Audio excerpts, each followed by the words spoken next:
நிசார் செயற்கைக்கோள் தற்போது விண்ணில் பாய்ந்துள்ளது. 11,294 கோடி ரூபாயில் உருவாக்கப்பட்ட நிசார் செயற்கைக்கோள் விண்ணில் பாய்ந்திருக்கிறது. இது குறித்த கூடுதல் கருத்துக்களை, தகவல்களை பதிவு செய்வதற்காக செய்தியாளர் சுகந்த் இணைப்பில் இருக்கிறார். வணக்கம் சுகந்த். இப்போ நம்ம நிசார் செயற்கைக்கோள் அமெரிக்காவும் இந்தியாவும் கூட்டு முயற்சியில் உருவாக்கிய ஒரு செயற்கைக்கோள். பூமியின் மேற்பரப்பு பற்றி இருக்கக்கூடிய எல்லா ஆய்வுகளையும் எடுக்க இருக்குது. ரொம்ப துல்லியமான படங்களையும் அனுப்ப இருக்கு அப்படின்றத சொல்லியிருந்தாங்க. கூடுதல் தகவல்கள் என்ன மாதிரியான ஆய்வுகளை மேற்கொண்டு எடுக்க இருக்கு, எந்த மாதிரியான ஒரு ரிசல்ட்ஸ்லாம் நம்ம எதிர்பார்க்கலாம் இந்த செயற்கைக்கோள் அனுப்புனது மூலமா? நிச்சயமாக பவித்ரா, நிலச்சரிவு, கடலோர அழிவு, பனிக்கட்டிகள் உருகுதல், காட்டுத்தீ, காடுகள் மற்றும் பயிர்களின் அழிவு போன்ற பேரழிவுகளை ஏற்படுத்தும் பேரிடர்களை கண்காணித்து முன்னேற்பாடு செயல்களுக்காக தகவல்களை தரும் வகையில் இந்தியா மற்றும் அமெரிக்கா இணைந்து உருவாக்கியுள்ள புதிய செயற்கைக்கோள் தான் நிசார். தற்போது அது ஸ்ரீஹரிகோட்டாவில் இருந்து தற்போது விண்ணில் ஏவப்பட்டிருக்கிறது. இந்த செயற்கைக்கோள் பூமியின் மேற்பரப்பை 748 கிலோமீட்டர் உயரத்தில் சுற்றி வரும் என்று தெரிவிக்கப்பட்டிருக்கிறது. அது மட்டுமல்லாமல் 12 நாட்களுக்கு ஒரு முறை அதே பகுதியில் திரும்ப வந்து அதன் மாற்றங்களை பதிவு செய்யும் வகையில் இது அமைக்கப்பட்டிருக்கிறது. அதாவது ஒரு முறையில் 240 கிலோமீட்டர் பரப்பளவை ஒரு ஸ்வீப்பில், அதாவது ஸ்கேன் செய்யும் பதிவு செய்யும் திறனும் இதில் கொண்டிருக்கிறதாக தகவல் தெரிவிக்கப்பட்டிருக்கிறது. அது மட்டுமல்லாமல் இதனுடைய செயல்பாடுகள் 3 முதல் 5 ஆண்டுகளாக திட்டமிட்டப்பட்டுள்ளதாகவும் குறிப்பிடப்பட்டிருக்கிறது. அது மட்டுமல்லாமல் இந்த திட்டத்தின் செலவு சுமார் 1.5 பில்லியன் அமெரிக்க டாலர்கள் எனவும் தெரிவிக்கப்பட்டிருக்கிறது. குறிப்பாக செயற்கைக்கோளின் எடை சுமார் 2500 கிலோ கொண்டதாக இருக்கிறது. இந்தியாவின் GSLV F-16 ராக்கெட்டில் இருந்து தற்போது இது விண்ணில் ஏவப்பட்டிருக்கிறது. இந்த செயற்கைக்கோள்களில் 2 முக்கிய ரேடார்கள் பொருத்தப்பட்டிருக்கின்றன. அதாவது எல்-பேண்ட் ரேடார், இது காடுகள், பனிக்கட்டிகள், மண், பழமையான நிலத்தடி பகுதிகள் போன்றவற்றின் உள்ளமைப்பை பார்ப்பதற்கு பயன்படுத்தப்படுகிறது.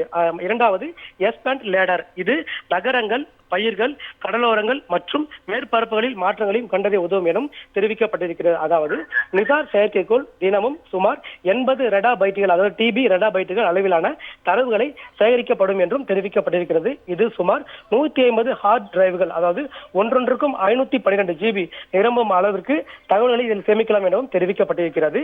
இந்த செயற்கைக்கோள் தரவுகளை பயன்படுத்தி பல்வேறு வகையான தேவைகளுக்கு முன்னெச்சரிக்கையை செய்யலாம் எனவும் தெரிவிக்கப்பட்டிருக்கிறது. அதாவது நிலச்சரிவு, மழையால் ஏற்படும் நிலச்சரிவுகளை முன்பே கணிக்க முடியும் என்றும் இதன் மூலம் தெரிவித்திருக்கிறார்கள். அது மட்டுமல்லாமல் வெள்ள எச்சரிக்கை, அதாவது வெள்ளம் ஏற்படவிருக்கும் பகுதிகளை முன்கூட்டியே கண்டறிந்து எச்சரிக்கைகளை வழங்க முடியும் எனவும் தெரிவிக்கப்பட்டிருக்கிறது. அது மட்டுமல்லாமல் கடலோர மாற்றங்கள், அதாவது கடல் சார்ந்த பகுதிகளில் நிலம் எப்படி அகன்று வருகிறது என்பதையும் இதன் மூலம் கணிக்கப்படும் எனவும் தெரிவிக்கப்பட்டிருக்கிறது.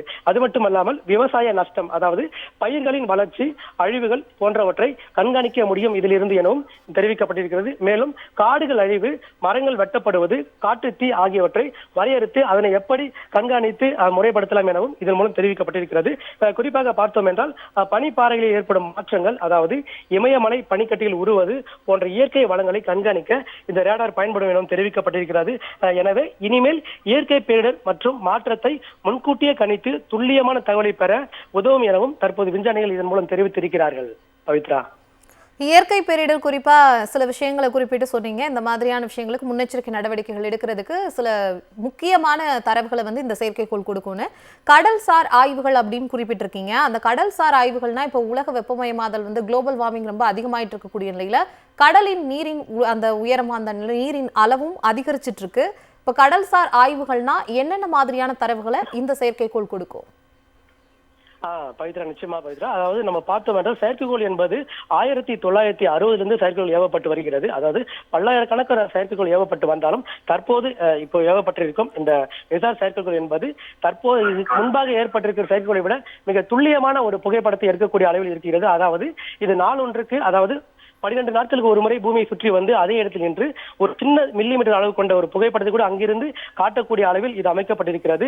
அதாவது நிலத்தடி பரப்பு, கடலோர பரப்பு, அது எந்த அளவுக்கு உள்வாங்குகிறது, கடல் மீண்டும் சுனாமி ஏற்பட வாய்ப்பு இருக்கிறது அல்லது பேரழிவு ஏற்படுமா என்பதை முன்கூட்டியே அறிந்து அந்த பகுதிகளை இங்க இருக்கக்கூடிய விஞ்ஞானிகளுக்கு தெரிவிப்பதற்காக இது பல ரேடார்கள் பொருத்தப்பட்டிருக்கிறது. கடல்சார் ஆய்வுகளுக்கும் நிசார் செயற்கைக்கோள் பயன்படும் என்ற தகவலை வழங்கினீர்கள். நன்றி சுகந்த்.